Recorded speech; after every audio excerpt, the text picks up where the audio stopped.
Бул жай башкача жай болуш керек да. Вот Сулайман Тоо тарыхый музей комплекси миллион сом акча салса кыргыз мамлекети. Бул кайра миллион сомду бир жылда бере турган ишкана да. Бу жерде ошондой мүмкүнчүлүк бар. Бул жерде иштетиш керек. Анан ошол спецсчеттон түшкөн акчанын бүт бардыгын чогултуп туруп, анан сиздердин айлыктарды көтөрүш керек. Силерге шарт түзүп бериш керек. Момундай муздак жерде отургузбаш керек сиздерге. Эми өзүңүздөр элестетиңиздер, мына мен чет өлкөдөн келдим, кызматкермин. Жөн эле музейге келдим, көрөм деп. Мен киргенден баштап мынау мамилени көрүп, бүгүнкүдөй мамилени көрүп, мен экинчи Ошко келбейм деп айтам.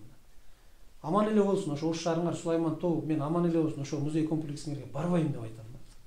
Анан мен өзүмдүн өлкөмө барып алып дагы анан ошону реклама кылам. Бул тирүү реклама да. Барбагыла дейт. Кыргызстанга барбай эле койгула, Ошко барбай эле койгула, Сулайман Тоо деген музейине барбай эле койгула. Себеби ал жерде шарт момундай экен. Барсаң тоскон эч ким жок.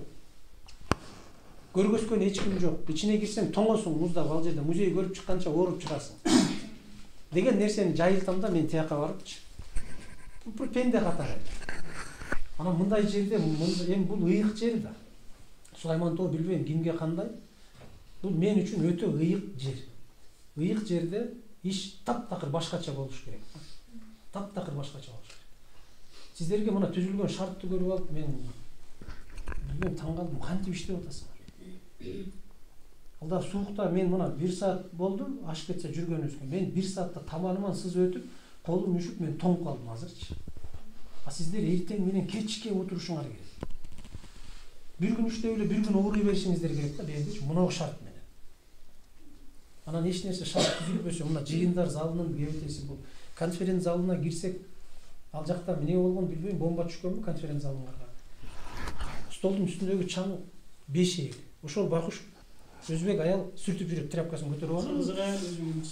Сүйлөгөндө сөзүнөн мен өзбек аял экен деп. Барып тызылдап тряпканы көтөрүп алып, азыр чуркап эмен сүртүп жүрөт. Ай сүртпөй эле коюңуз дедим, азыр эми кереги жок. Кабинеттердин кебетесин көрдүм. Терезелеринин бүт бардыгы аңырайып, шел менен турат, ачык. Айрге канча отопление киргизсе деле, жылуулук берсе деле, ал жер жылыбайт эч убакта. Бир нерсени түшүнүп алалы, мына биз мына кыдырууларды жүргүзүп атабыз, азыр областтын аймагында ар бир тармакты кыдырып атабыз. Биз губернатор душман болуп же сиздерге, же башка болуп, анан бизди жиберип текшертип аткан жок. Биз душман эмеспиз. Биз шарт кылып берели деп атабыз. Кайсы жерде көйгөй бар, кандай көйгөй бар, ошол көйгөйлөрдү чечели. Чогулуп отуруп, мына 30 жылдан берки жыйылып көң болуп калган көйгөйдүн бүт бардыгын чечели деп атабыз. Биздин негизги максатыбыз ошол. Президенттин тапшырмасы да ошол. Жердеги карапайым элге болгон мамилени, мамлекеттик кызматтын мамилесин оңдогула, түзөгүлө. Биз ошонун аркасында сиздерге келгенибиз да ошол. Биз сиздердин ар бириңиздер менен же бир жетекчилериңер менен же башка менен биздин ысыктагы сууктагы мамилебиз жок. Душмандыгыбыз дагы жок. Мына 4 миллион долларды ар ким ар кайсы жагынан чуркап жүрүп, мына келе турган деңгээлине келип, азыр бөлүнө турган мүмкүнчүлүгүнө келип атат. Биздин негизги максатыбыз ошол 4 миллион доллар кайра келип, бүгүнкүдөгүдөй абал менен музейге кирсе, бул жанагы кумга сиңген суудай жок. Бул 4 миллион дагы аягына чыкпайт эртең. Музей дагы башка дагы ошол бойдон калат. Биз эски ташты алып эле, ошонун ордуна жаңы ташты чаптап койгонго алып келе атабыз азырчы. Бирок аны менен өзгөрбөйт. Ал 4 миллион андай болуп өзгөрбөйт. Музейдин иштеши бул бутунан башына чейин өзгөрүш керек экен. Мен ошого түшүндүм. Таптакыр система, таптакыр өзгөрүш. Ошондо анан музейде жылыш болот. Мына өзүңүздөр көрүп атасыздар, Өзбекстандан келген сиздердин коллегаңыздар эле мына келип Үңкүр музейге койду эле. Не деген музей алып келди? Эгер барып көргөн болсоңуздар. Турган сүрөттөрү сүйлөп атат. Турган сүрөттөрү. Бабурдун сүрөтү турат, жанына турсаңыз, ал сиз менен чогуу сүрөткө түшүп атат. Тирүү адам жаныңызда туруп сүрөткө түшүп коюп атат. Бирок сүрөт бул жерде. Мына электр эме тиги санариптештирүү. Электрондук музей. А биз болсо 30 жылдан бери ушуну сактап эле келатат экенбиз да, сактап эле келе. Мына 2000-жылдагы мына залга кирип көрдүк, эжекелерибиз отурат го, мына кыздарыбыз отурат. 2000-жылдагы коюлган экспонат ордунан жылган эмес. Турат ушул боюнча. Биз жөн эле ушу 30 жылдан берки жетекчилердин бүт бардыгы мен бүгүн ушуга көзүм жетти. Жөн эле кароо болчу экен да. Жөн эле кароо сактайт экенбиз, склад. Жөн эле кампа.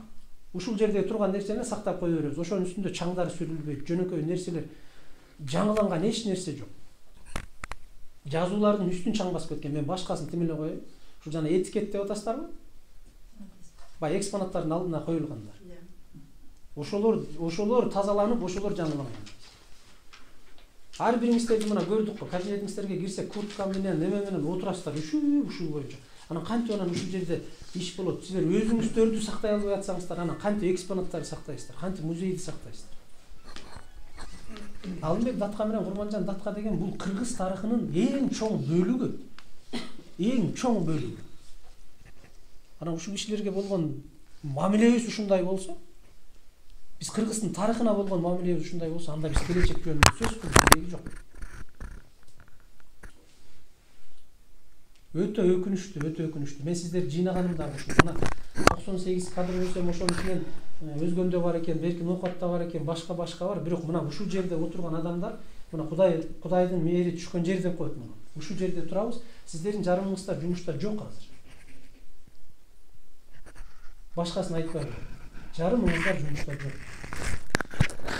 Биздин максатыбыз ушул болчу. Келип экспонаттарды ичинен көрөлүчү музейди. Сыртынан дайыма көрүп атабыз, текшерип атабыз, кандай жеринде кандай жылыш бар, кандай кемчилик бар. Мына агайга постоянно айтып атабыз. Мен телефондон да айтып атам. Агай, бул жериңиз мындай, мынау жер мындай, мынау жер мындай деп. Ичине эми колубуз жетти. Эми келип көрдүк. Сиздердин жетекчиликке же ичиңиздердеги бирөөгө биздин жеке кызыкчылыгыбыз, жеке мамилебиз жок. Биз үчүн бул жер мамлекеттик мекеме, мамлекеттик деңгээлде өнүгүш керек. Мамлекеттик деңгээлде өнүгүш керек. Өзүнүн ошол тарыхый улуттук деген музей комплекс деген эмегесин статусун сактап туруш керек. Анан биз өзүбүздүн жумушчуларыбызга ушундай шарт түзө албай жатсак, анан башка музейдин сакталышы, экспонаттар адам сактай албай атабыз, тирүү адамды сактай албай атабыз. Анан тиги казылып алынган экспонаттарды сактайбыз. Кантип? Ошон үчүн жана 4 миллион сом акча, эме 4 миллион доллар акча бөлүнө турган. Биздин максатыбыз ушул болчу. Ошол акчаны максаттуу пайдаланалы. Музейди толугу менен өзгөртөлү, системасын өзгөртөлү. Комплекстүү түрдө өзгөртөлү музей. Бай эски ташты алып жаңы ташты ордуна чаптап койгон менен эч нерсе чыкпайт. Систематически өзгөртүшүбүз керек. Бүгүн бул музей тирүү жандык. Бул ар бир доорго жараша, заманга жараша, жылга алмашып туруш керек. Жаңыланып туруш керек. Эмне десе эле анан кийин ЮНЕСКОда биз ушуга тийбешибиз керек деп эле ЮНЕСКО менен келип жаныбыздарды кайтарып атат. Ушуга тийбеш керек, ушу жылбаш керек, муну кылбаш керек. Эч жерде андай мыйзам жок. ЮНЕСКОнун өзүнүн талабы бар. Кайсы жерде эмне болуп өзгөрбөш керек. Ошол талабын гана бузбаса калган баарын жасаса болот. Мүмкүнчүлүк бар. Эми элестетиңиздер, мына келген турист ушул жака үстүнө чыгат, 38 градус кышында, эме жайында ысык, төбөсүнө чыкса, бир бөтөлкө суу сатып ала албайт. Бир бөтөлкө суу жок.